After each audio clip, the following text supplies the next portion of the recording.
Hello there, my name is Sidbeast, and you can call me B, and I messed up again. How many times have this happened in a row? I lost the first part of the stream. I have to re-record it.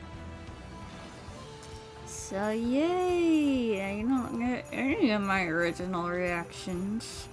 But it's okay, it's all good, it's fine.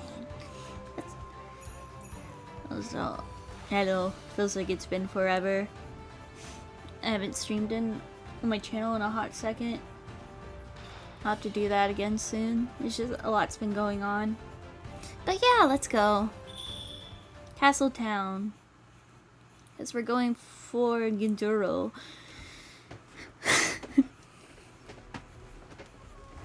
And I gave him a stupid ass voice.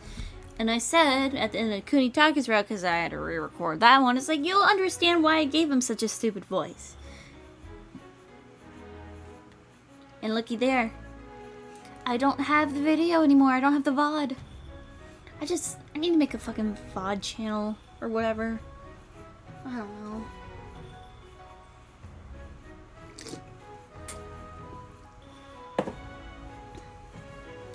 The next day. And so, starting today, Soup will also join the Castletown team. You two make sure to teach her everything. Understood.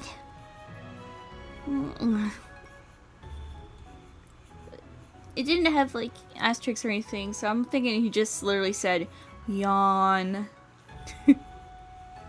I'm looking forward to working with you again. After agonizing over this decision, in the end I chose to work in Castletown. Miyagi telling me that Castletown was fairly easy to handle was certainly effective, to say the least. So yeah, now we're back at the beginning again, choosing which ones to work with. Not to mention, both Kuga and Yoichi seem kind for all intents and purposes. Really. If I'm here, I'll definitely be able to work hard. Like, yeah, I guess I get Genjuro. He's nice and all. But Yoichi? I mean, I like Yoichi. But nice? Since I was in the middle of working, I had Komami stay in my room. We already explained the mission yesterday, so that's fine. Today I think I'll have you follow these two and experience work in Castletown. Eventually I want you to have a public job as a commoner, like Yoichi does. Obviously that would be difficult to do right away. It'd be so difficult for you to be a normal fucking person. Yes, I understand. In that case, let's start the patrol. Wait. Before that, there's something I want to give you. Miyagi pulled out something wrapped in a Frutsky cloth and handed it to me. Ah, Frutsky. Forgot what the thing's called, but they make like cute little things. Kind of like Sanrio. But they have like a pink little Frutsky thing. Oh, I actually have it right over there. Hey, I can look at it. I can look on it. It should have the tag. Yeah, it's like this cute little plushie thingy. It's adorable. My grandma was like, "What is that?" And I told her what it was, and that it was Japanese, and she freaked out. She went on a whole lecture saying that anything that's not from God is from the devil. It's a different culture, so it's from the devil or whatever. I don't know, man. And like she was talking to and then she went to my sister. She was like, "It's like unicorns. They're not your god." I'm just like, what the fuck? Can a girl like cute things? Can a girl have hobbies? Can a girl like unicorns without thinking like one's like a spawn of the devil? But yeah, that's a little real B lore for you, I guess. Inside the cloth there was a large multi-level box. This is quite the impressive Jubaku box, isn't it? Jubako, isn't it? What's inside is even more impressive. It's my car! Miyagi slowly opened the lid of the box as if to build suspense. Don't open up, it's my dick in a box. Inside was... Whoa, that's a lot of red bean mochi! I only had mochi ice cream. I want to try regular mochi. My family got them just for today. We can eat them all together if you like. So good. Wait, Yoichi's already eating them? Was he just really hungry? That reminds me of a line from Danganronpa 2, which I want to play Danganronpa on my channel. But the Game Grumps laughed like really hard at it. Yeah, I watch Game Grumps sometimes.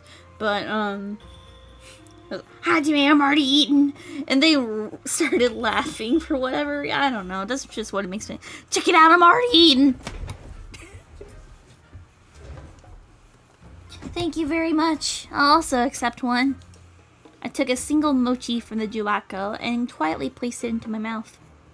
It's really good. It's so soft, and the filling also has the perfect amount of saltiness. Right? Right? The store that sells these is one of my wife's favorites. Wife? Miyagi, I didn't know you were married. God dang it. Since the only Wabon is a secret operation, I just assumed everyone was single. Are there any others that have a family? Some, but I think I'm the only one to convert on Iwabon. Most of us vassals in our work is, well, work. It's probably hard to keep a family. Except for Kiyohiko. It seems like he never had any intention of having a family. I see, so that's how it is. By the way, we have a daughter who just turned 3 the other day. She's just the cutest thing. And she's really smart. She started calligraphy only recently, but she's just the fastest learner. You wouldn't believe it. Maybe it's because my wife is good at teaching. It seems like she spends all her time teaching her when I'm on missions. Oh, by the way, my wife, she's the greatest. She's always so supportive of me. I told her the other day that a newcomer joined us, and she went out of her way to prepare this box of sweets. Isn't she the best? I really can't thank her enough. You should stop by to meet her when you get the chance. Yes, I would love to. Kuga and Yoichi should also come along. Man just love his family. That's a man who loves his family. That's hot.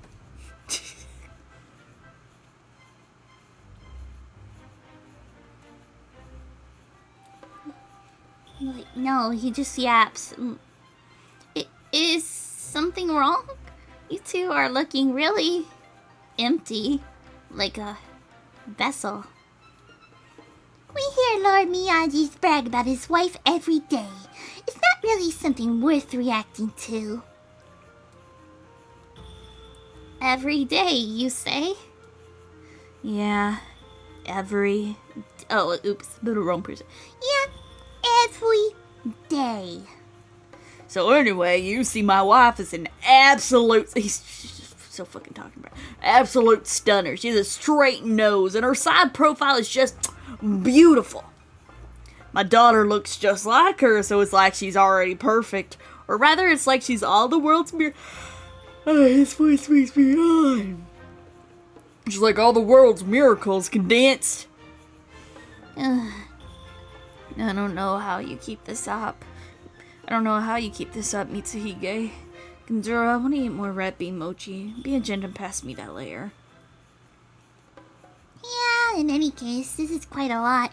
I think I'll have some myself. But, yeah, why I gave him kind of a lisp is because of his expression on the side where his little teeth is. It kind of reminds me of my, dog.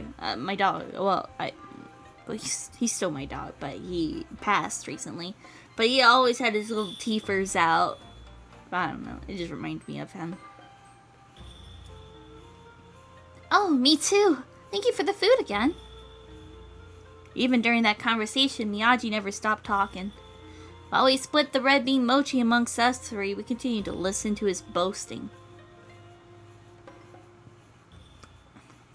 I forgot to turn off the fan. And then,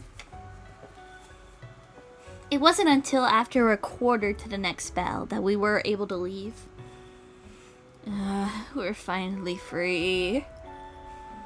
He really seems to love his wife and daughter. Soup, from today you'll be dealing with that bragging every morning.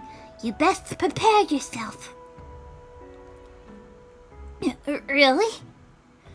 So that was just another part of my mission. Now then, today we're demonstrating our work. To start, why don't we go around the route I usually patrol? Yes!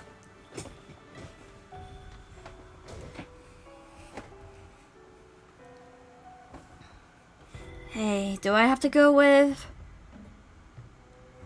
Wasn't that the reason you requested time off of work in the first place? There's no use in trying to slack off. I suppose so. Oh yeah, Yoichi normally collects information at his workplace.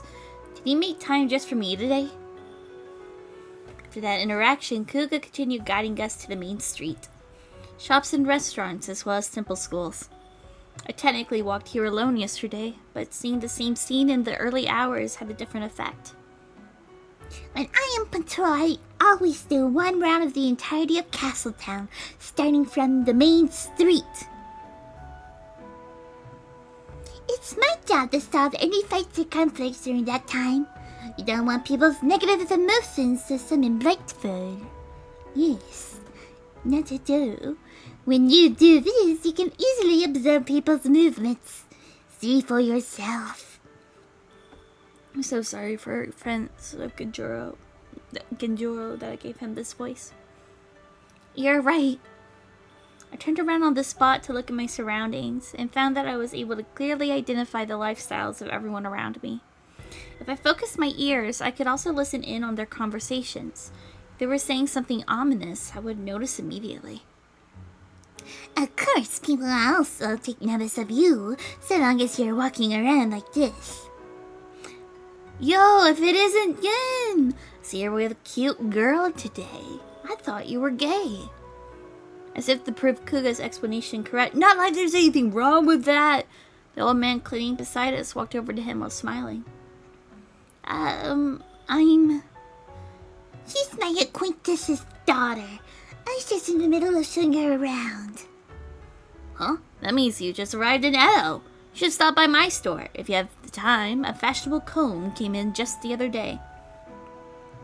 No, we'll have to pass. We have plans for now. Kuga, good morning. Lovely weather we're having today. You see, my husband's away. Why don't you come in and, like, I don't know. Yes, it's rather lovely. You know what else would be lovely? You come into... Hey, Jen! You come over to my restaurant for supper. I'll give you tons of stuff on the house. Okay, I'll think about it.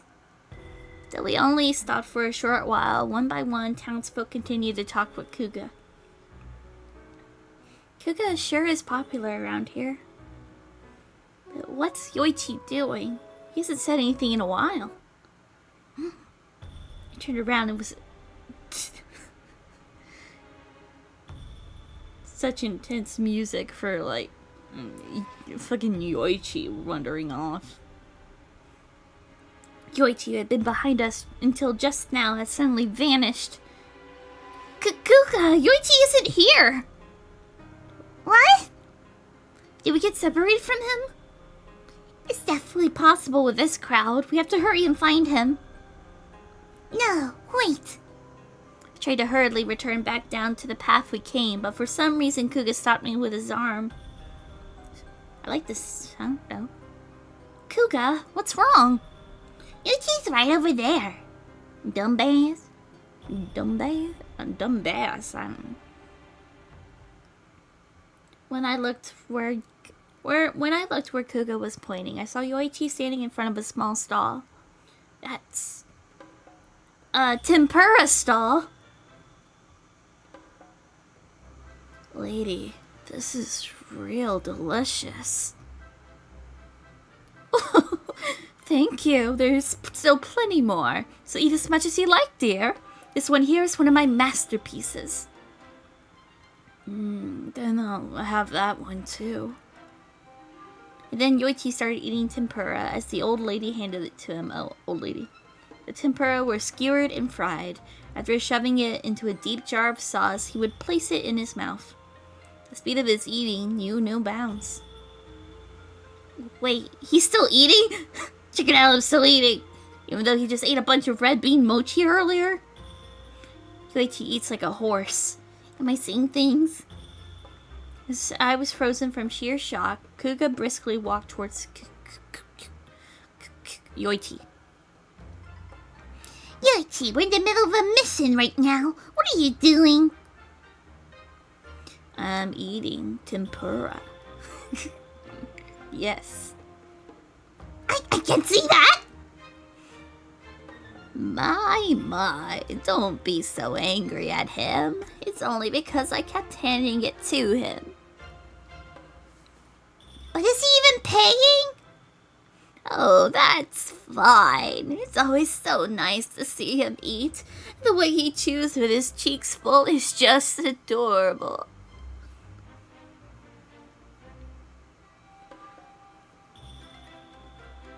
I just like seeing people eat. When I had a husband, I would watch him eat all the time.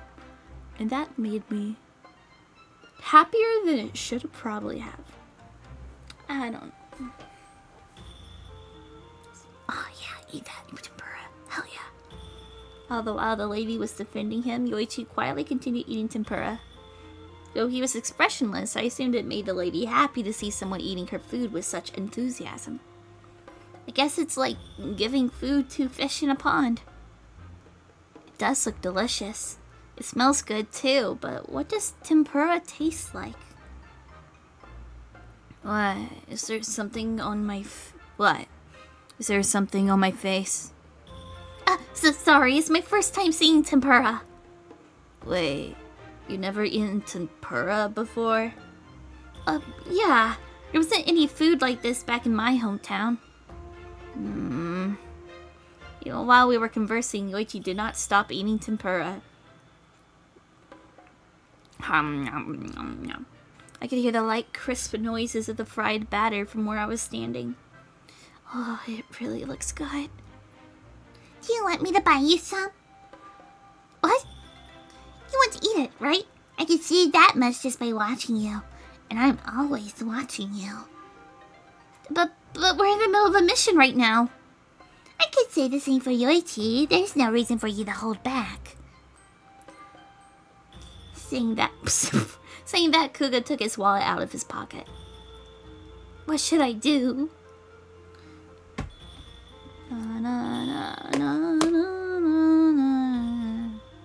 Give me food. Give me food. To be honest, I wanted some. I really wanted some. Once I realized that, there was no other choice. If you insist. Alright, wait here for a bit. And then Kuga immediately headed to the food stall. Even seeing him from the side, it looks like he was smiling a little. And I felt my heart skip a beat. I wonder what happened. He looked so serene, but... No, it's just my was it just my imagination? Here you go. Make sure you don't drop it. Oh, thank you so much. In Kuga's hand was a freshly made tempura. I took it as if he was handing me a piece of treasure and immediately tried a bite. It's delicious. Is this a white fish tempura? The batter is thick and it's a lot more filling than I thought. Oh no, I already ate half of it. It'll be a waste to eat it all in one go. What you staring at, boy? When I happened to look back, I saw Kuga staring at me as though he were carefully observing me. Kuga? What were you looking at? Oh, I apologize. It's just rare to see someone eating something with such enjoyment. It really makes me feel something. Yoichi is right there. No, it's not the same with Yoichi. You eat like you're savoring it. It's very interesting to see those kind of differences. Also, you're a girl with a vagina. And I'm into that. And I'm into watching you eat. Please eat more, eat more, eat more. Is that so? His reply was so honest and devoid of any ill will, I didn't know how to respond. I had no other choice but to continue eating as Kuga continued observing me. It's hard to eat when someone's watching me this much. In fact, it's pretty embarrassing. Oh, yeah, take that. Eat that tempura. Eat it. Ooh. Ooh.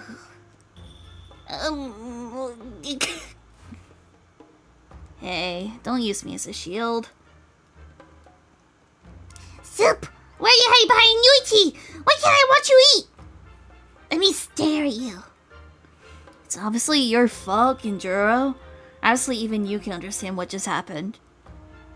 In order to escape Kuga's line of sight, I had no other choice but to hide behind Yoichi.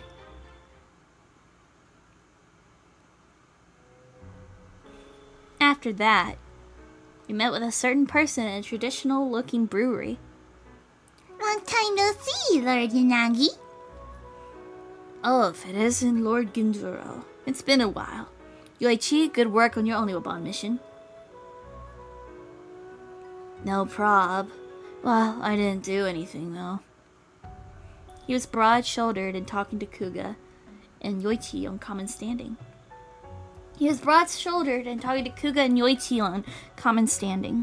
Since we were meeting for the first time, I could do nothing but nervously listen in on the three's conversation. Then the conversation came to a pause. Kuga turned around back to me. Soup! His name is Lord Tobei Yanagi, and he runs the brewery Yoichi works at. Of course, he already knows about the Oniwabon. Yanagi. And Lord Yanagi, this young woman joined the Oniwabon as a member of a Castletown team. Does he have black hair and purple eyes? Of like another Yanagi? Hello, my name is Soup. I'm pleased to make your acquaintance. My, what an energetic young lady. I'm pleased to make your acquaintance as well. To reintroduce myself, my name is Tobei Yanagi.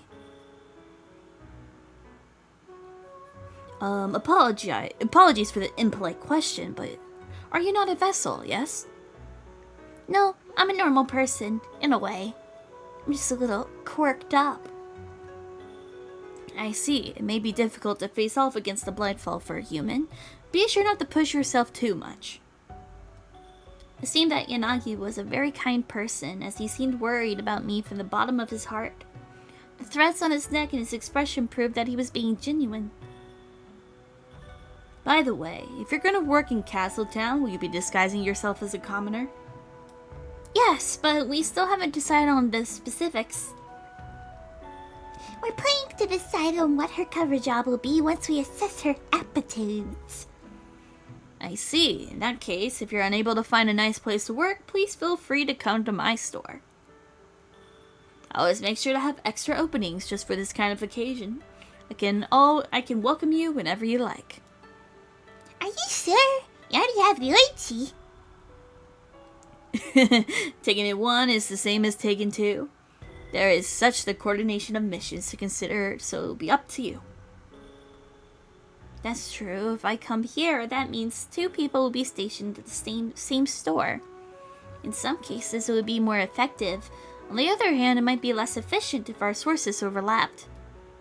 But Yoichi might not want to work with me. As thoughts filtered through my mind, my gaze naturally turned to Yoichi. Come to think of it, I can't even imagine Yoichi working here. So far, I've only seen Yoichi lazing around in the tea house or eating snacks. And playing with Komame? Hard work doesn't seem like his type of thing. What? And then, perhaps because he noticed my gaze, Yoichi glared at me while furrowing his brow. Like before, if you have something to say, you should just come out and say it. Ah, right. I'll make sure to next time. I just wondered what you do for work around here. What I do? I just work like anyone else, really. Really? You don't slack off or anything? Hey, just what kind of person you think I am? A slacker. Yoichi helps us plenty. He's quite serious and works fast while on the job. So much that he's earned the trust of the other servants as well. By the way, Yoichi is the head clerk, which... No, he wasn't talking to Yoichi. He was just saying Yoichi was a fuck. By the way, Yoichi is the head clerk, which means he leads the servants, sort of like a boss. Head clerk, the boss in charge of the employees, runs the entire business from sales to accounting.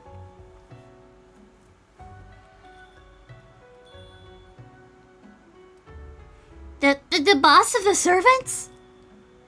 These were all words I just couldn't imagine being used to describe the Yoichi I've seen up until now. I was completely bewildered. What's with that reaction? When I'm given a job, I do it right. Otherwise, I can't take breaks whenever I want to. Oh, yeah. Also, Oh, he's smiling. Oh, look at that. Oh, yeah. Also, let me know when you want to work here. You can ask me for advice, at least. Also, I wonder if it's just my brain, but I kind of feel like his eyes are a little too far apart. Like, it feels like his, like, my right and his left. It needs to be a little closer in, but I don't know.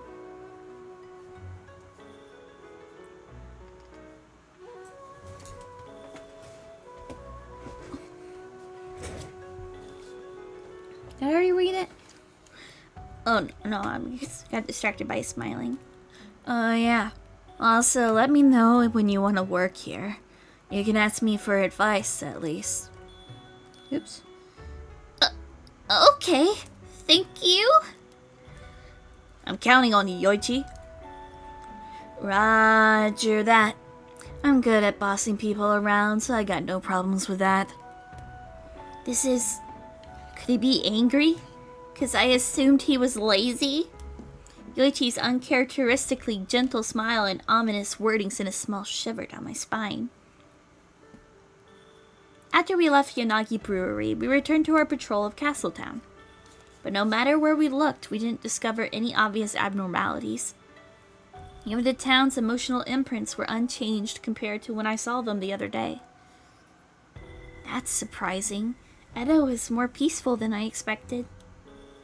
What makes you think that? I mean, there aren't any big fights, and it's not like there are Blightfall appearing. It's likely due to the time of day. Blightfall tend to appear after nightfall. There is rarely any danger before that.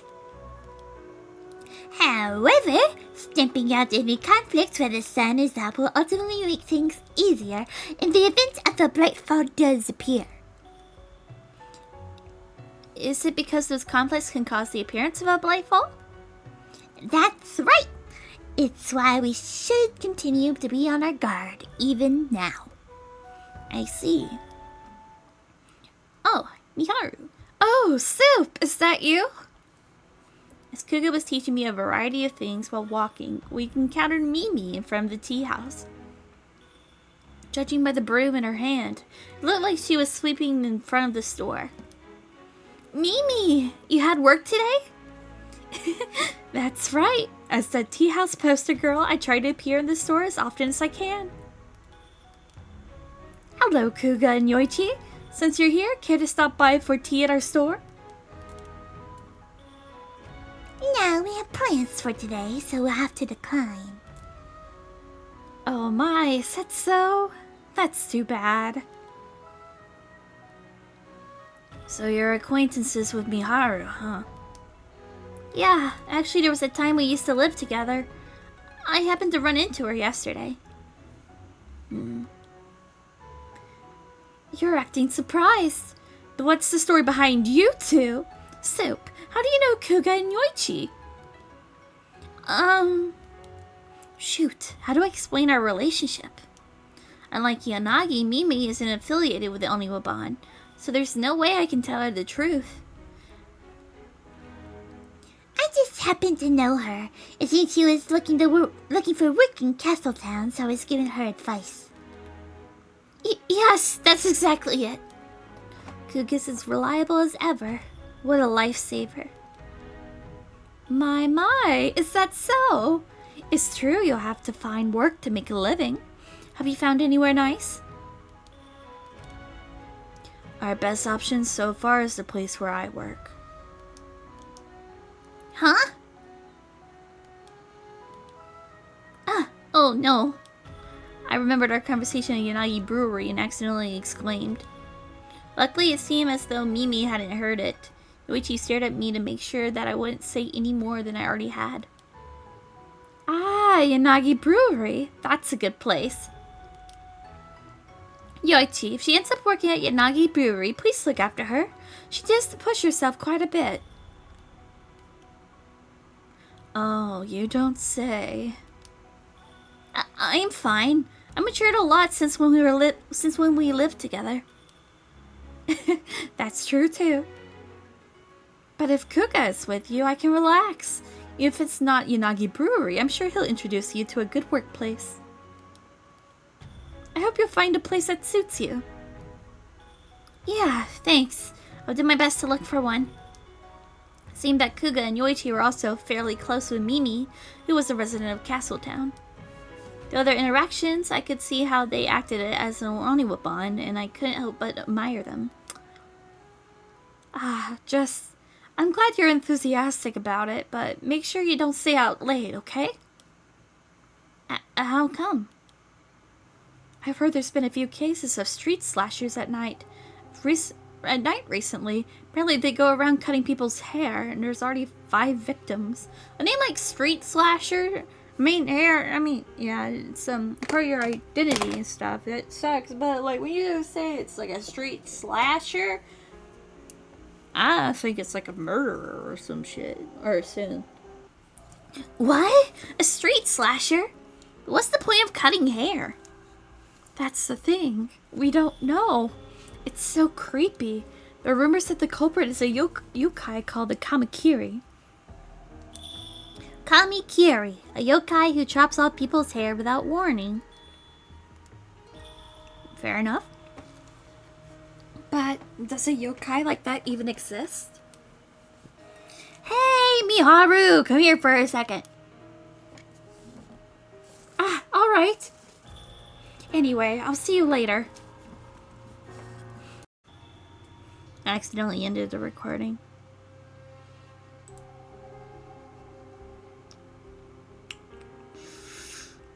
It's fine. At least I caught it. After saying that, Mimi returned to the tea house. After watching her leave, we looked at each other as if on cue. What she said just now, is it true? If you're talking about the Kamikiri, then yes. We confirmed that at least, but we haven't done any detailed investigation into the matter. Why not? The city's magistrate is investigating the Kamikiri case. It's faster for them to handle it instead of the understaffed Oniwaban.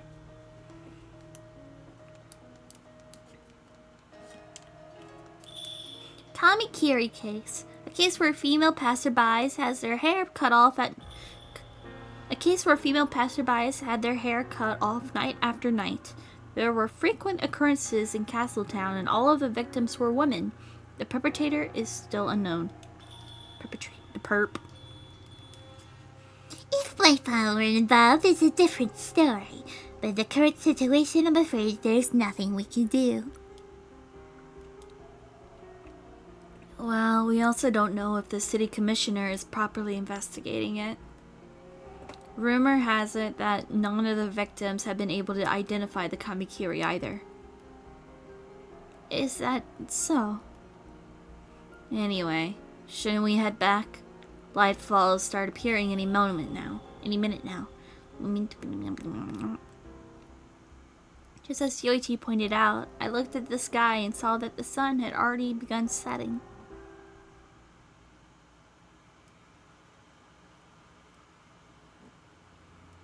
Then, after the sun had completely set, a girl from the town was hurriedly walking down an empty street.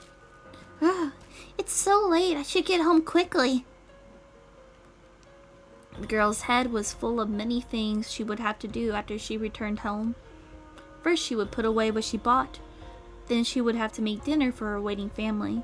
After that, she would have a hot soak. Why is that hot?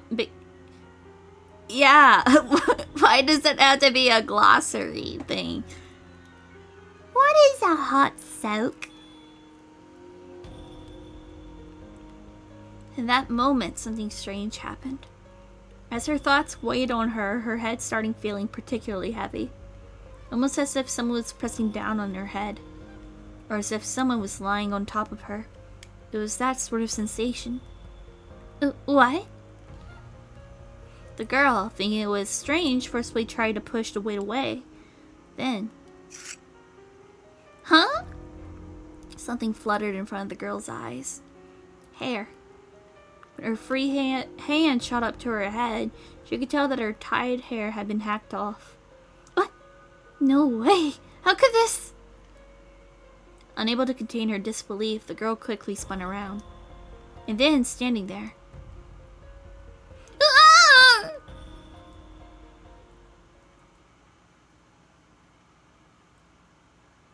Ooh.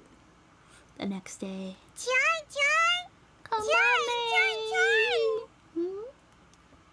A sparrow chirped directly into my ear, and I vaguely regained consciousness. Normally I only heard sparrows' calls from afar, but this one is awfully close. I wonder why. It's like the sparrow is really close. 'Cause she's right there. Ah, right. It's Kamame. She must be hungry. Kamame, wait. I'll prepare your food right now. Yoichi! You're finally awake. I was just watching you sleep. Don't worry about that. It's fine. To my surprise, Yoichi was watching over me as I slowly got out of bed. On top of his head was Kamame, lightly perched as usual. So that's why I heard the chirping from so close. Wait, that's besides the point. Why are you here, Yoichi? It's my room! Did you have to shout?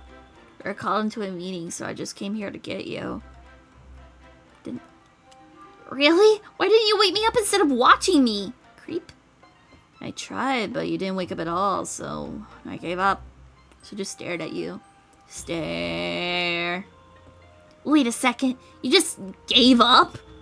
I wanted to complain more, but now wasn't the time. If that was the case, I have to hurry up. Is it the same back room as yesterday? After I had Yoichi leave the room, I scrambled to finish up my preparations. Changed my clothes, washed my face, and casually tidied my hair with my fingers. I placed my hand on the sliding door that led to the hallways. Alright, have to go immediately. Sorry to keep you waiting, Yoichi. Let's hurry to the hall. Oh, wait a second. Huh? The second I tried to walk off, Yoichi roughly grabbed my arm. Ooh, what's wrong? Your hair is sticking out. At the very least, try to look presentable. Huh? Is it? It would undoubtedly be embarrassing to meet everyone in that state. I once again tidied up my hair with my fingers and then turned back to Yoichi. How's this? How's this? Are you serious? Yeah. Does it still look weird? How about this? Come here. He pulled down on my arm, which was still in his grip, and sat me down directly on the floor of the room. Yoichi then deliberately removed the comb that was in his hair and started brushing mine. You don't have to go out of your way. I don't want your cooties. And we're running out of time. It's fine. Stay still. It won't take long. I felt like I was so smart when I was little. Because, cooties and lice. It was fucking... It's like, wait. Cooties are actually lice this whole time. Oh. I don't know.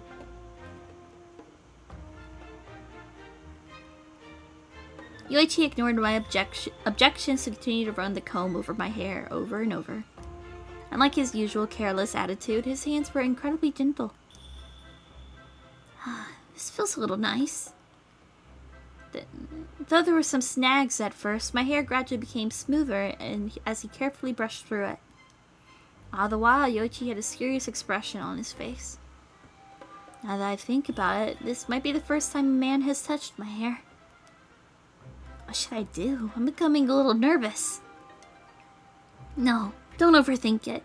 Yoichi's just combing my hair for me. And done. It should be a little better now, yeah?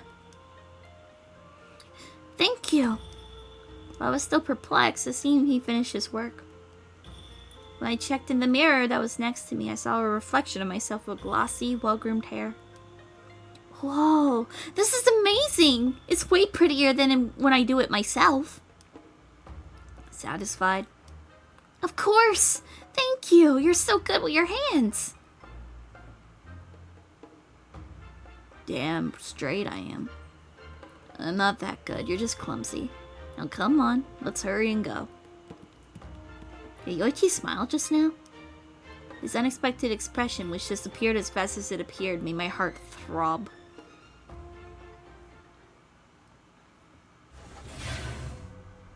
Afterwards, when we hurriedly entered the back room, Miyagi and Kuga were already waiting there for us. I apologize for being late. No need to apologize, it was a sudden meeting. In fact, I should be the one apologizing for waking you up in such an early hour. No, that's not. Well, what happened? Right, about that. The reason I have you gathered here today was to share a certain piece of information. The other day, we confirmed the appearance of a Blightfall in Castletown. The day has already come. I knew from the moment I decided to join the Oniwabon that I'd eventually face off against the Blightfall, but never imagined that it would come so soon. The thought of going on my first real mission naturally made me sit up straight. I believe you're all aware that a street slasher called the Kamakiri has been appearing in Castletown. The other day, there was a 6th victim. According to the victim's testimony, the Kamakiri had a beak that resembles a pair of large scissors. It appears to be a mass of black threads. After the monster cut away the victim's hair, it apparently disappeared into the darkness of night. If true, there's a high possibility that we're dealing with a Blightfall. Therefore, we will be conducting a full investigation into the Kamakiri case. Setting aside the beak, a mass of black threads, huh? That definitely sounds like the description of a Blightfall. Disappearing into the darkness of night is also textbook Blightfall behavior. When they run away, their bodies usually disperse into threads. Anyway, I want you to go ask for more details from the victim herself. This is her address. Miyagi then handed Kuga a piece of paper with a map and an address written on it.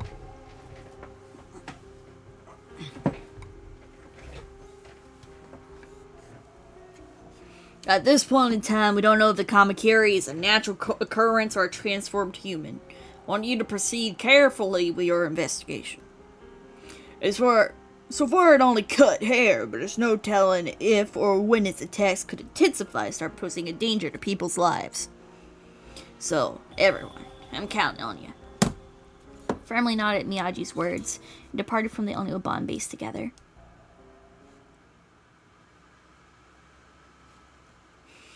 A quarter bell after the meeting, we promptly arrived at the row houses where the victim was living. Just like the other day, it seemed there was a large number of residents living here.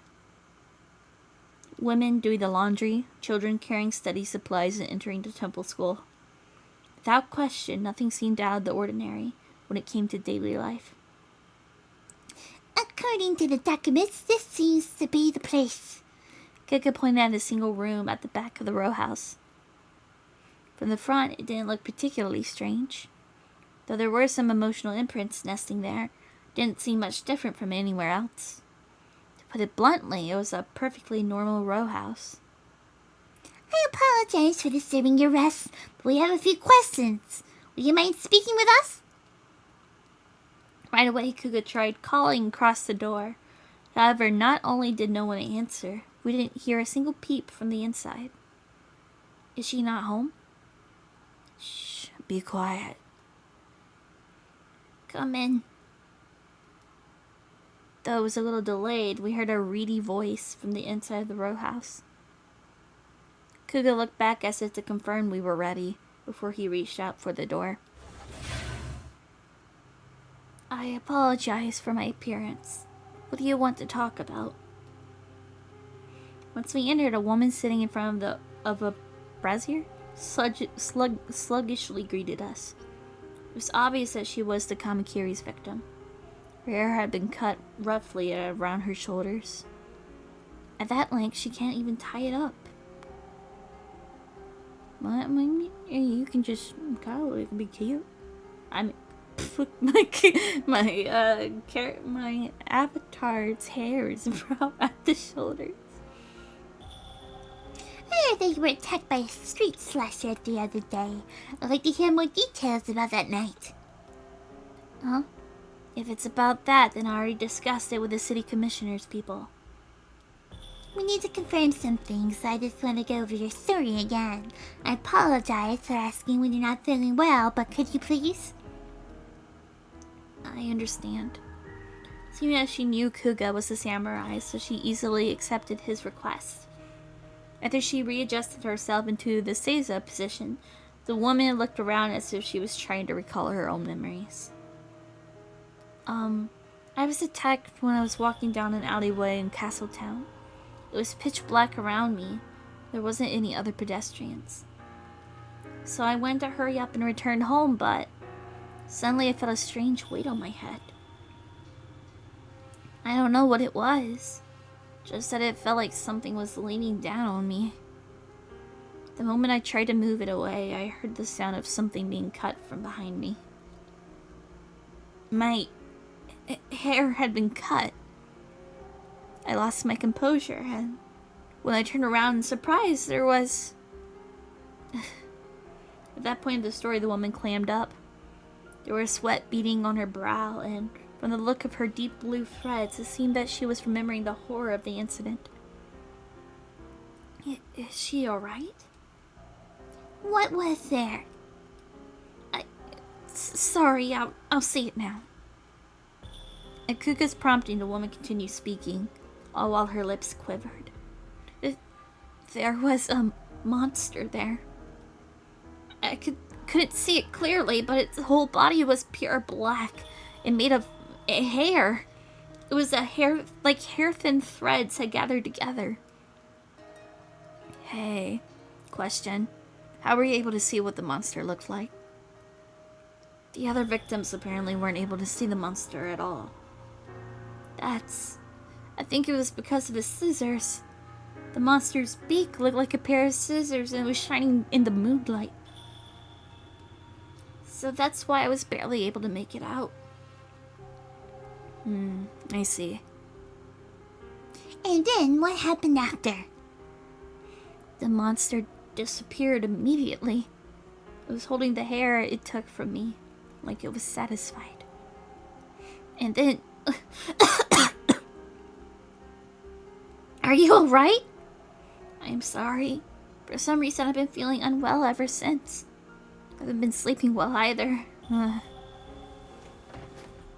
The woman started to cry. I couldn't find the right words to say to her. A woman's hair is like her life. Only if a woman became a monk, or if the wife of a samurai became a widow, would she have any reason to cut her hair. I, too, shivered at the thought of a monster suddenly appearing from behind me and cutting my hair. The reason she was feeling ill could have very well been a psychological reason, not just a physical one. Thank you for telling us your story. You'll definitely find the culprit behind this, so please take your time and rest up for now. Thank you very much. I wanted to help her, even just a little. As I spoke while rubbing the woman's back, she teared up even more. Huh? But at that moment, I noticed something. Attached to the woman's shoulder were other threads, different from those that tell emotions. Normally, the threads that show a person's emotions are around the neck. Even now, the woman also had a few strands of blue threads that symbolize fear. However, as if to cover that up, several strands of black threads tangled around her. With feeling complex emotions, it's common for multiple colors of thread to mix, but rather than appearing around the neck, the black threads seemed to be attached directly to the woman's body, as if possessing her. Of course, even if I tried to reach out to touch them, I couldn't. Could this be the reason why she's feeling ill? Now that I think about it, the Blightfall are created from the same black threads that are left as emotional imprints. Then maybe the Blightfall could have attached these to her. After we left, I shared the hypothesis with both Kuga and Yoichi, and they nodded as if they were convinced.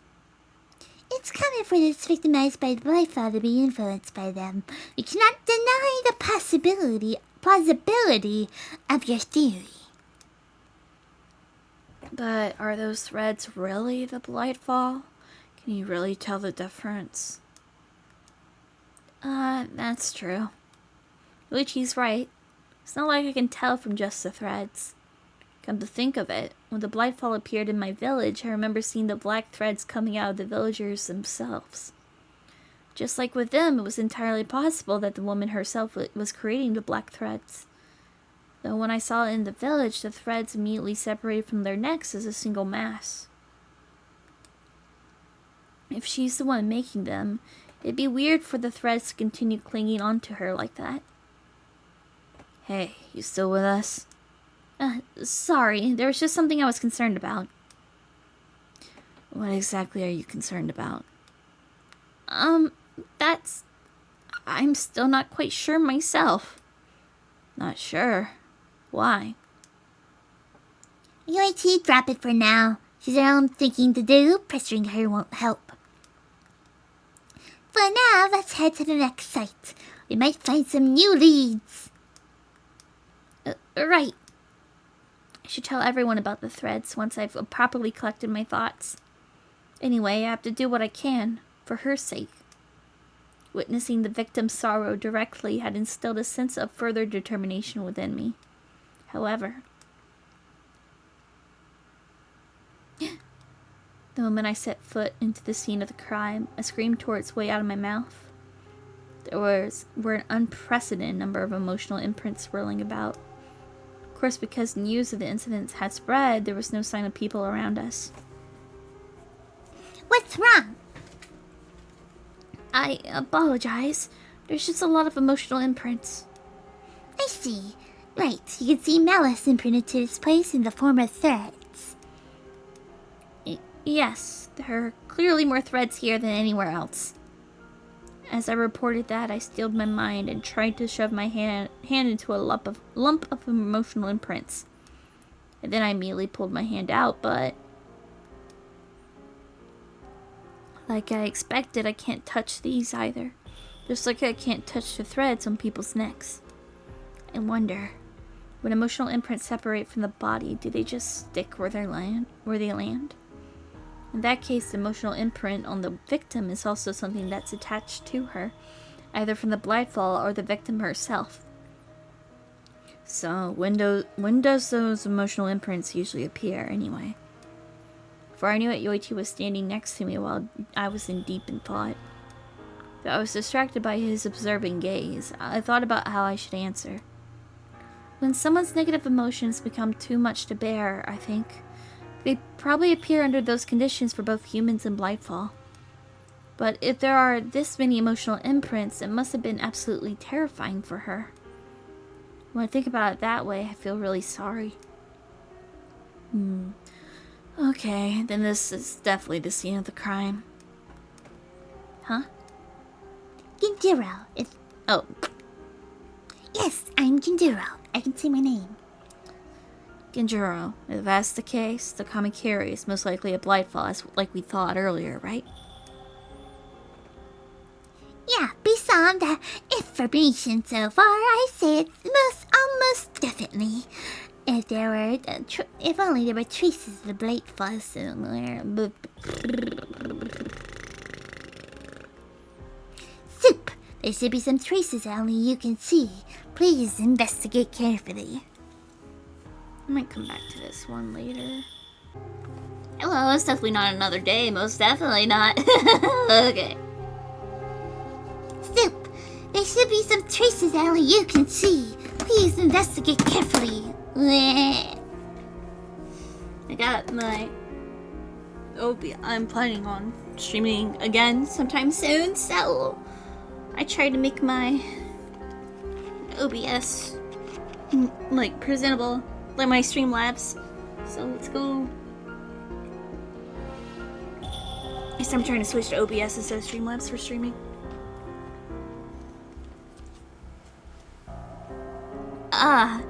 Yes. Then Yoichi and Kuga also started examining the area to see for themselves. They were so indifferent, I started to understand a little more. I suppose this is what a vessel is. It didn't seem like the two had much interest in the victim when we were talking to her earlier either. The victim's feelings had no direct relation to the investigation. Maybe they just deemed it unnecessary information. From an objective point of view, it was the most logical thing to do. Still, it really does feel a little lonely. Maybe it doesn't make sense for me to think about them that way. As I thought about the two of them, Yoichi let out a sigh of frustration. So, what are we gonna do with this place? If we leave it like this, chances are a Blightfall is going to appear, right?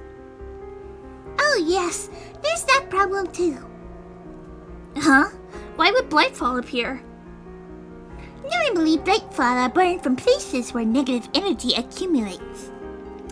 The fact that your eyes are seeing a large amount of what you call emotional inputs means there's a high possibility that it might happen here. Indeed. That makes sense. Right. A lot of emotional imprints means there's just that much negative energy built up. Oops. Come on. Aren't you a part of the Hakuseki clan? I said that wrong, but that would have worked. Come on. You're a part of the Hakuseki clan, aren't you? Can you just use your power to purify the emotional imprints here? Well, what? That's impossible! I mean, I didn't even know the clan existed until the day before yesterday. And I only started seeing clusters of emotional imprints after I came to Edo. Setting aside whether you can or can't, why not give it a shot? Who knows, you might be able to do it. How are we supposed to do that? Alright, I'll give it a go. At Yoichi's insistence, I slowly held out my palm towards the concentration of emotional imprints. I can't touch emotional imprints, but if I do this, maybe I can do something to them. However, no matter how much I focus my thoughts on the palm of my hand, there is no sign of the emotional imprints dissipating. It's no use. It's no use! They're not disappearing at all. Can't do it. Sorry. Members of the Hakuseki clan aren't that much different than you or I. The key difference is that they can see the threats. We had no choice. I'll have to guard this area until sunset. There's a lot. Oh, oops. There's a less than zero chance that the culprit will visit the time scene. Plus, I wish to investigate the area a little more.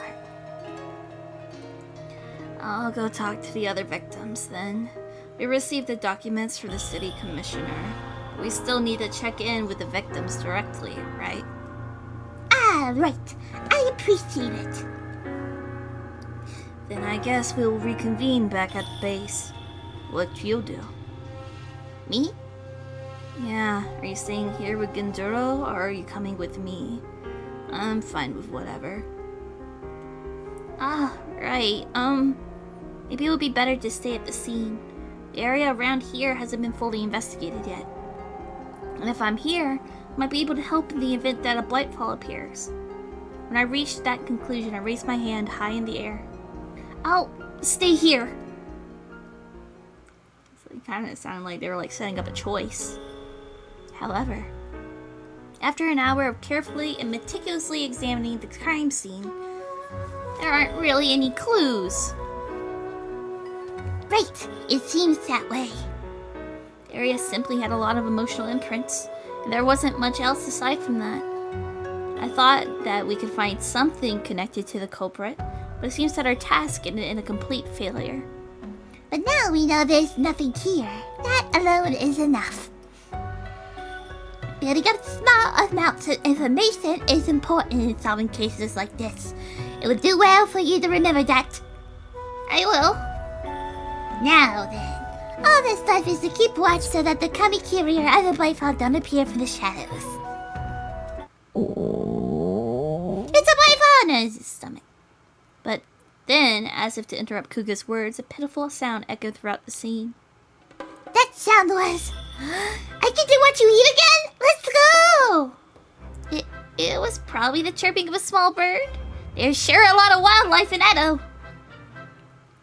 No, that was the sound of your stomach. No, it wasn't. It wasn't.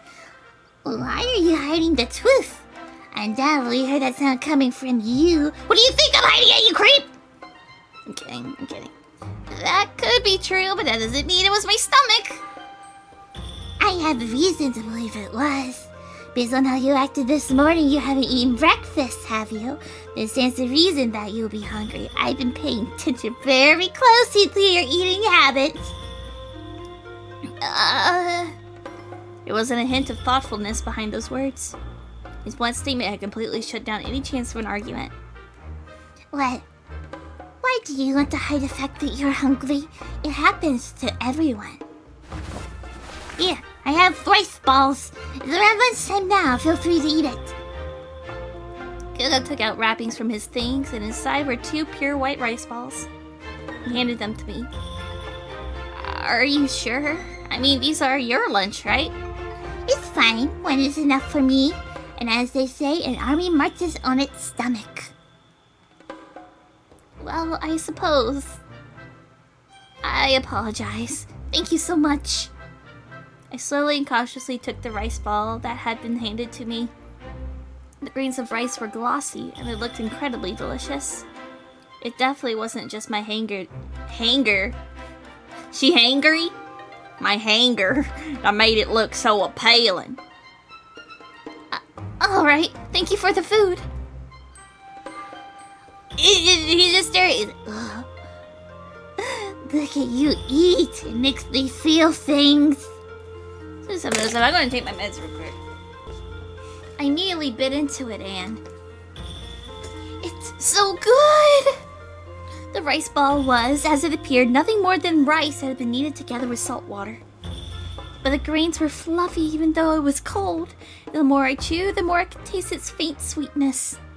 Never imagined that white rice could be so delicious. How is it? Cooking isn't my strongest suit, but I practiced enough to at least make this. It may be ugly, but it shouldn't taste as bad as it looks. It's not ugly at all. It's the first time I ever had a rice ball as delicious as this. Kuga, you're a rice ball genius. Is that right? I don't think it's anything to write home about. No, it is. It wasn't just empty flattery. So, thank you so much for giving me something as delicious as this. Oh, soup. I can give you so many delicious things. Although I was thanking him to the best of my ability, Kuga stared straight at me like he did before. Kuga, are you observing me again? Kinda creepy. I apologize. The way you looked was rather unusual. Is my face that weird when I eat? Yes, it is. I like it. Do I look so weird that he can say that so bluntly? Next time, maybe I should try watching myself eat in a mirror. Even while I was nervously touching my cheek, Kuga never stopped observing me.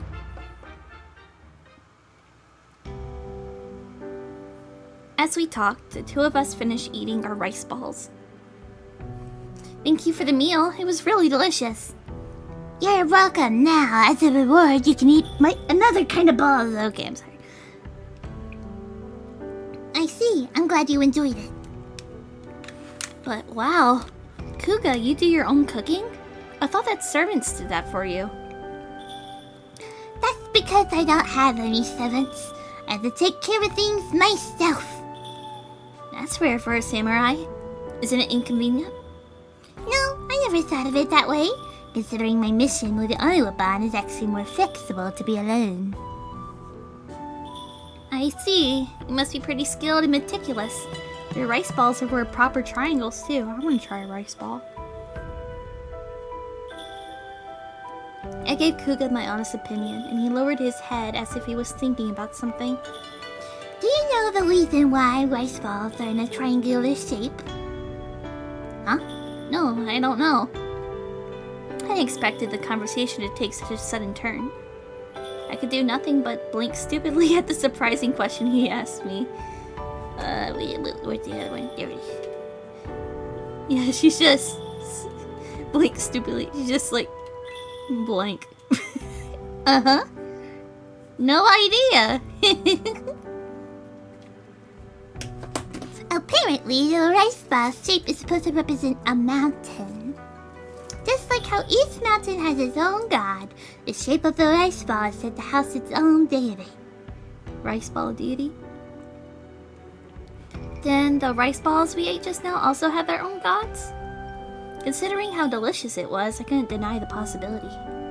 While I thought soothed myself casually, Kuga stared at me with surprising seriousness. What I'm trying to say is, like the rice ball, a god lives within you too. The reason you can use the power of the Hakuseki clan without any restrictions is probably because you have some sort of divine protection.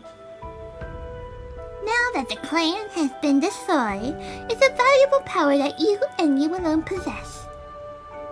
That power, are you prepared to use it for the shogunate? Kuga was staring daggers at me and I froze. I must have been trying to identify my true intentions. The question reminded me once again of where I stood within the Oniwaban. I can't shy away from the question here. I have to tell him how I really feel. There we go. Which answer would make you love us?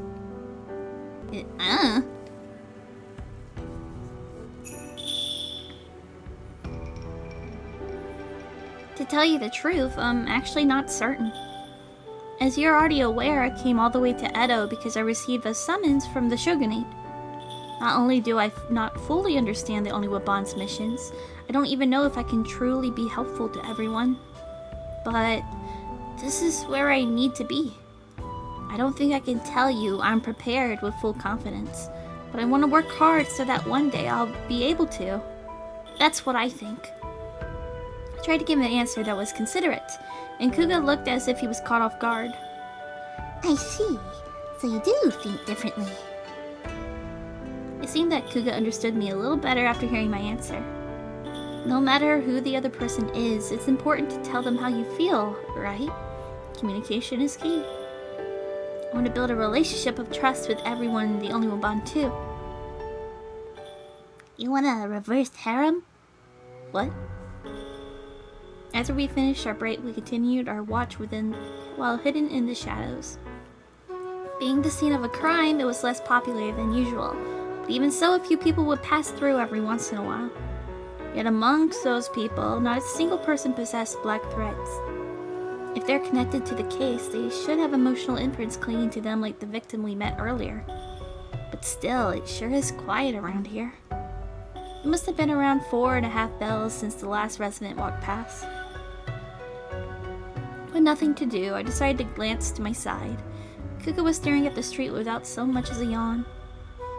Kuga has such amazing concentration. I should follow his example. In that moment, I heard a person's voice coming from somewhere. When I looked, I saw a woman casually walking from farther down the road. The woman had long, beautiful hair. Here we go. But the real problem was behind her. The darkness made it difficult to see, but behind her stood a dark silhouette. At the same time, it looked as though the emotional imprints around us were beginning to gather towards the dark figure. It was something I had seen before, at my home village. I immediately yelled, "Kuga, the black threads! Leave it to me!" As I raised my voice, Kuga nimbly leapt out into the street. The dark figure, which had already transformed into a Blightfall, now stood directly behind the woman. But it was completely different from the spider monster I had first seen in my home village. A beak, sharp as a pair of scissors. A body, obviously different from a human, seemingly woven from black threads. And of course, a mask where its face should be. Proof that it's Blightfall. It can't be. Is that the Kamikiri? You over there! Run! What? A samurai? At that point, it seemed that she'll finally notice that something was wrong. Unfortunately, rather than running away, the woman stood still and stared at Kuga in confusion. Mood. Given the chance, it was obvious what the enemy would do next. Watch out! Huh? Oh no, she won't make it! No, my watch! At the last second, Kuga cut his way in between the Blightfall and the woman. Though he didn't directly strike the mask, he was able to slice through the Blightfall's shoulder. What's that? Are you alright? She must have been surprised at everything happening so suddenly. I hurried over to the woman who had fallen over in shock. For now, we need to get out of here quickly. With that thought, I tried to move the woman, but it seemed like that she couldn't stand up. What should I do? Do I have to carry her? All the while I was figuring out what to do, the battle between Kuga and the Kamikiri had begun. The Kamikiri used its beak to skillfully parry the countless slashes Kuga was doling out. But Kuga was the more experienced fighter. The Kamikiri, completely on the defense, seemed unable to set up a proper counterattack. As the fight raged on, the Kamikiri was staggered by a heavy blow, just when it cried out. It's over! Kuga was about to deal the finishing blow. It was at that moment. Huh? To our surprise, a new Blightfall had appeared as if to protect the Kamikiri. It was likely drawn in by the large number of emotional imprints that happened to be present. I wish we could see them. That would be nice. The second Blightfall let out a frightful roar, and swinging its long arms like whips, attacked Kuga. Damn, reinforcements! To evade the blow, Kuga was forced to jump back. They were so close. There was no way the enemies would miss that opening. Judging that it was at a disadvantage, the Kamikiri instead tried to escape into the darkness. You won't escape! Naturally, Kuga tensed his arms to slash at the monster's back once more, but before he could, the other Blightfall interrupted him with a punch from its tentacle. Out of my way! In a split second, Kuga dispatched it with ease. From the outset, it wasn't an enemy that he would have trouble fighting one-on-one. However, It got away. it was already too late, and Kamikiri had vanished without a trace. Considering the situation, I wasn't able to observe too carefully, but it might have turned back into black threads. Yeah, it's a little early if you did it this sooner, but it'll be awfully convenient. To think that two would appear at once.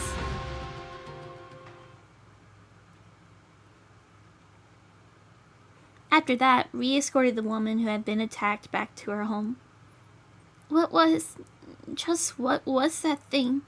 Will it come for me again? If that happens, then what should I... Don't worry, you're safe now. The monster's already gone. You're lying! You can't expect me to believe that! I don't want to see that horrid thing ever again!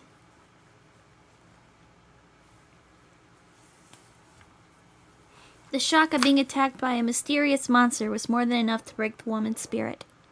I could do nothing but stroke her back as her threads transformed into various colors. On her back there were a few strings of black thread that had not been there mere moments ago, clinging as if to haunt her. As we had suspected, the emotional imprints on the victims were created by the Kamikiri. Figuring out that fact alone could be considered a mission accomplished for me. Yet I still felt dissatisfaction. Things can't go on like this. I can't help everyone if the only thing I'm capable of is seeing threads. In order to protect people, I need to learn how to fight. I mean, especially learning some self-defense, it wouldn't hurt. After seeing the harsh reality of combat, that's what I had determined.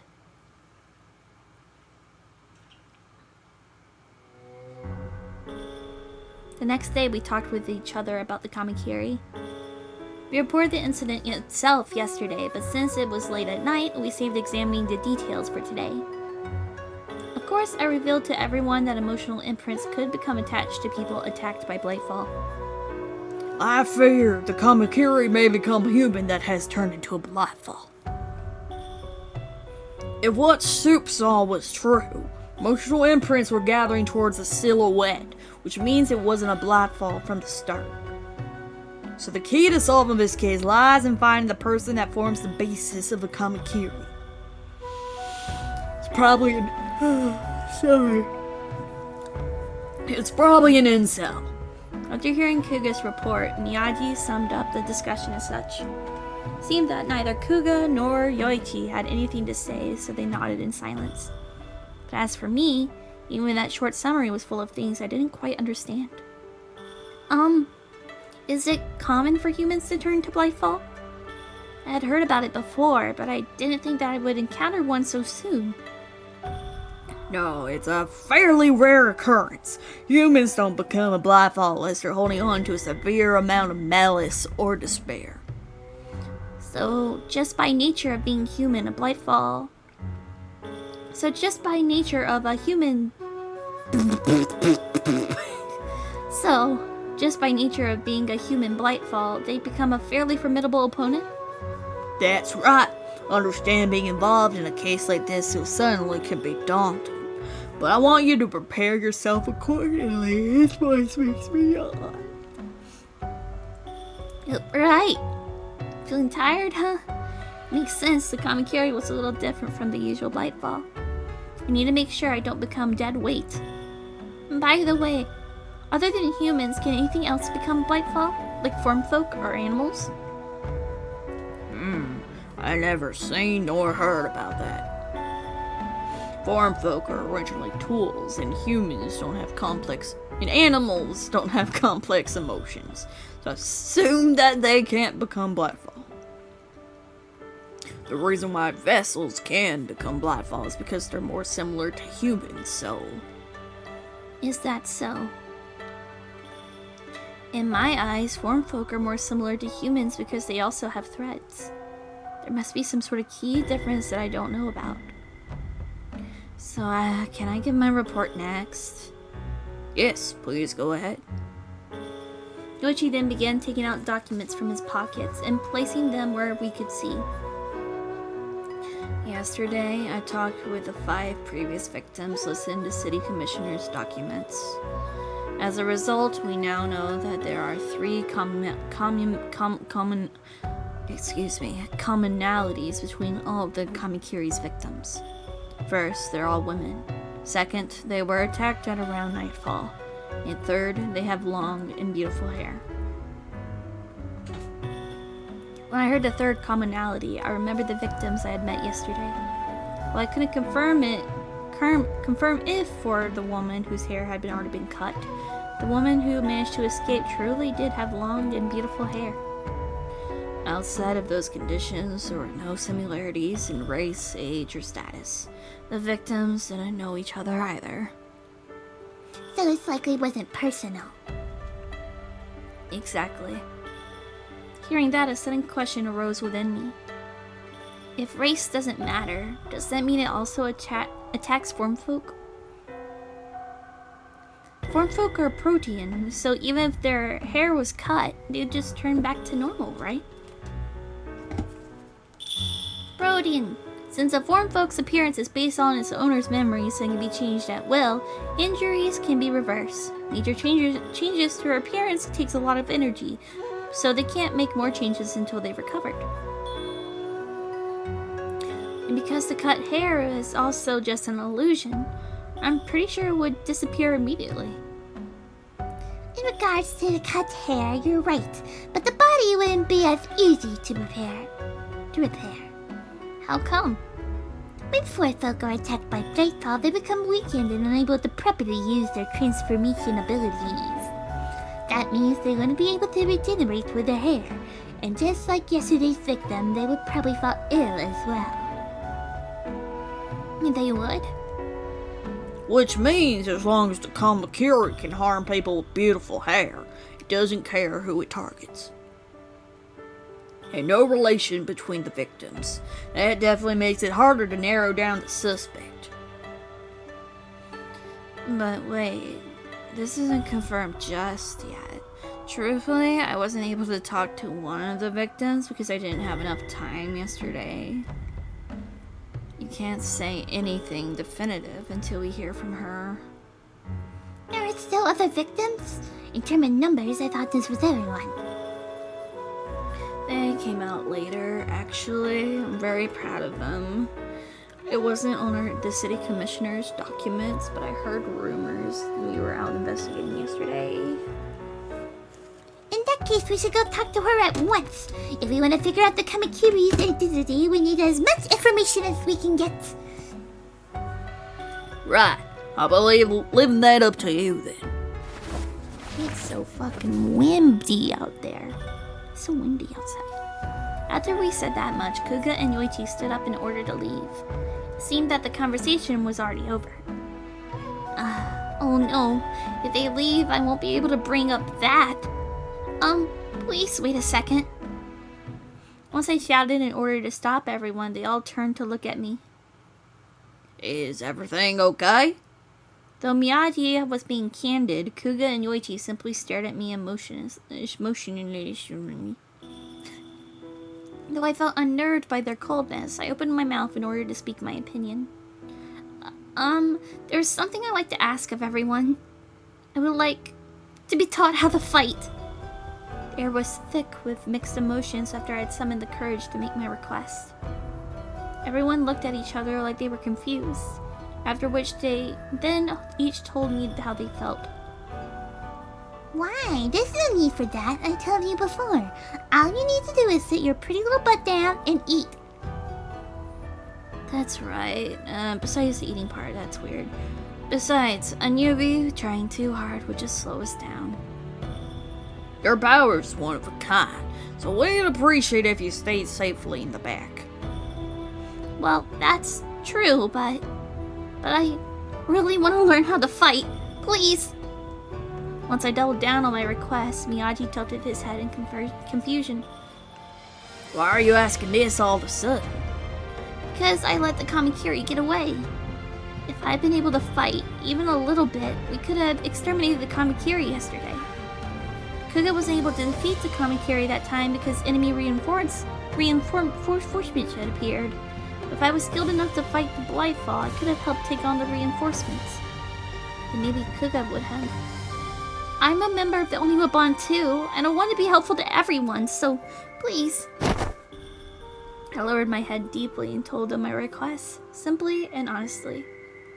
Then the three of them exchanged looks again, as if they were confirming each other's opinions. If that's your reason, then personally speaking, I would like to teach you, but what do you two think? I agree. Your claims are true, and as someone who was in that situation, I can understand what she's saying. You say fight, but how? She's a woman. Woman can't fight. Duh. She doesn't even look like she has enough strength to use a wakizashi. Wakizashi properly. If that's the issue, I have an idea. Yoichi, why don't you teach her how to fight? What? You're calling me a woman? Yoichi furrowed his brows at Kuga's suggestion. The disquieting atmosphere was distracting, But if anything, Kuga's statement had grabbed my attention. If Yoichi teaches me, I'll be able to fight as well? Yeah, I think you'll be able to. In fact, Yoichi's one of the better hand-to-hand fighters in the Onigobon.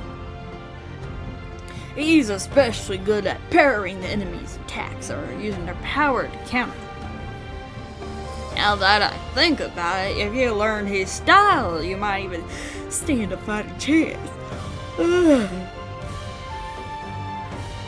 Miyagi muttered the last part as if he was talking to himself and then turned to face Yoichi with a bright smile.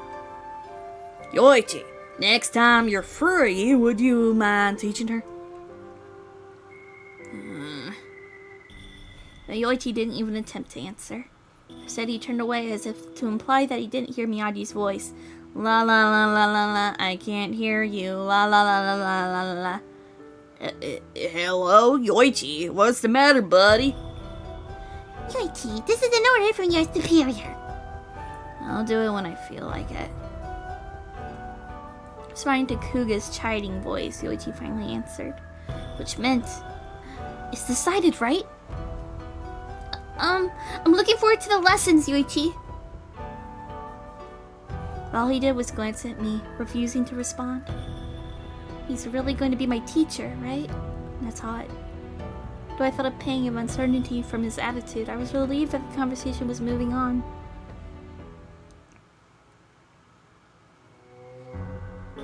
Afterwards, we visited the row houses once more to talk with the final victim. We had already told them that we were there for. We already told him what we were there for, so we were waiting outside for the owner of the house to finish preparations. Apparently, the owner of this place got her hair cut short all of a sudden, which he quietly whispered to us so that the residents inside couldn't hear. Is that so? On top of that, according to the neighbor, she hasn't taken a single step out of the house recently. She's probably not looking too good. So don't stare, okay? How is she getting by? If she can't leave, then she wouldn't be able to prepare food. Her family probably does that for her. It's not like she's living alone. Ah, I see. If the person living here really was attacked by the Kamikiri, timeline-wise, that'd probably make her the first victim. In any case, yes, I'm here too. It seems that we need to hear more about what's happened. I apologize for the wait. During our conversation, a young girl poked her head out from behind the door. Though I hadn't noticed it at the start, judging from the wooden tablet around her wrists, I assumed she was a formfolk. Is she serving the resident of the row house? If you're looking for my master, she's in the back. Follow me. Yes, thank you. Guided by the somewhat listless girl, we entered one of the rooms in the row house.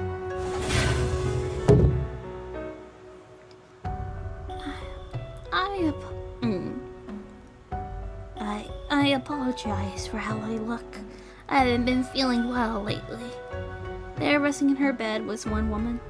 She sat up just a little and lowered her head in a small bow. For the moment I saw her, I knew that this woman was a victim of the Kamikiri. It was practically impossible to disguise her hair, which had been roughly hacked off of the shoulders. And there are black threads clinging to her shoulders. Since they come from Blightfall, she has to be one of the victims. The room itself had lots of emotional imprints too, so there's no doubt about it.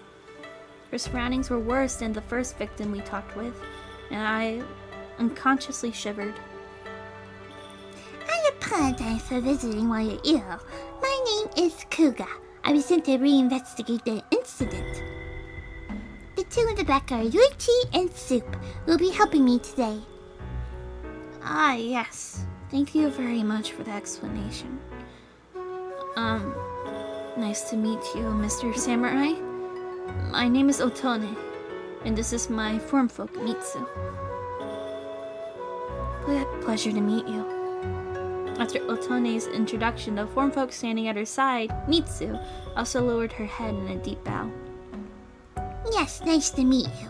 Today I had a few things I'd like to ask you in regards to the incident where your hair was cut. What incident are you talking about? The Kamikiri case, of course. It cut your hair too, correct? So I was hoping to ask you about... Oh my, that's not true, Mr. Samurai. I have nothing to do with that incident. What? Otone's casual denial made us all freeze for a moment. However, Kuga quickly recovered and continued to speak. But Otone, your hair is... Oh, this? I cut it myself and sold it to a wig store, is all. Why? My family is very poor. If I hadn't done this, we wouldn't have been able to survive. It's a truly embarrassing story. The more Otone explained things, the more she shrank in on herself from embarrassment. But now that she mentions it, it seems like there are only women in this house. It must have been difficult to make money. There's farm folk too, so I can imagine there are quite a few expenses. But if that's true, why do you seem to be in such poor condition? Are you sick or something? I don't know the reason. A little while after I sold my hair, I started to feel ill out of nowhere. Because of this sickness, the money I had got from selling my hair is all gone. I took great care in growing it too. I don't know what to do anymore. I feel sorry for Mitsu. Master, please don't say such things. You make me happy just by being here. Mitsu, I'm truly fortunate to have you at my side. As if encouraging the frail-hearted Otone, Mitsu kindly stood by her side. Emotional imprints on Otone's back continued to stick to her even during that time. Then those emotional imprints aren't from the Kamikiri? Oh yeah, I've seen black threads stuck to people who died from diseases or accidents before. But in those situations, I feel like it was the threads on their necks that had changed color. However, it was something I'd seen quite some time ago. If someone asked if I was absolutely certain, I wouldn't be too sure. Did you come all this way just to investigate the Kamikiri case? That was what we planned, but it seems that our information was wrong. I apologize. No, please don't worry about it. It's been a long time since I've been able to talk to so many people. It was fun. And you're all investigating the Kamikiri case, yes? Yes. I've only heard rumors, but no matter the reason, it's unforgivable to cut a woman's hair. If someone really is doing such horrible things, please hurry and catch them. All we could do was nod at Otone's earnest plea. And after that, as soon as we left Otone's house, Yoichi immediately turned back to us. It seems my intel was wrong. I wasted our time. It's no problem. This was necessary for the investigation. Incidentally, Soup, how were the emotional imprints? There were a lot inside the room. Not just that, but there were some attached to Otone herself. I can't say if they were put on her from a Blightfall. I thought you figured that emotional imprints attached to people come from Blightfall. Yes, that's true, but Otone wasn't attacked by a Blightfall, so I can't say for sure. There's still a lot we don't know about emotional imprints. After I spoke, Kuga dropped his head as if in thought. By the way, there's something that caught my attention from our conversation just now. What is it? It's the Kamikiri's motive. I thought they were just a common street slasher, but it's a possibility that they're selling the hair for money. You mean like what Otone did? That's right. Money isn't it? Also, why did Mitsu have like a sprite, but so far a lot of the other like side characters don't? Is she gonna become important in this route? I feel like she got a little bit more in this case than you originally thought or something. I don't know.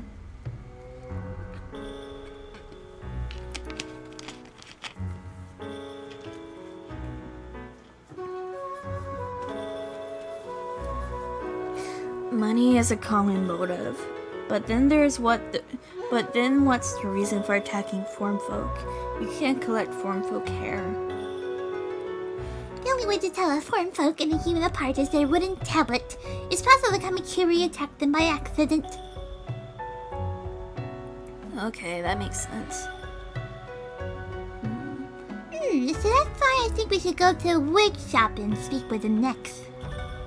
If there is someone who comes in to sell hair off, then there's a high chance they're the Kamakiri. It's worth investigating. Alright, let's hurry up and move. No, I'll go to the wig shop alone. Huh? You're into hair too? I mean, I guess that's less weird than the feeder thing, but man, you have issues. Then what should we... Perhaps there were other people that we needed to speak with. While I was deep in thought, Kuga declared something in a matter-of-fact tone. Isn't it obvious? You two are going to the dodo. Yoichi, you agreed to train Soup, right? Huh? At those words, Yoichi froze up completely. So it looks like we're gonna be training with Yoichi. I think this is a good place to stop. But yeah.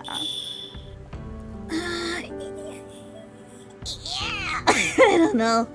I'm not to the point where I was during the stream yet. There's still a little bit more I gotta make up. But we're getting there. Yeah. Thank you so much for watching, and I'll see you next time. Bye.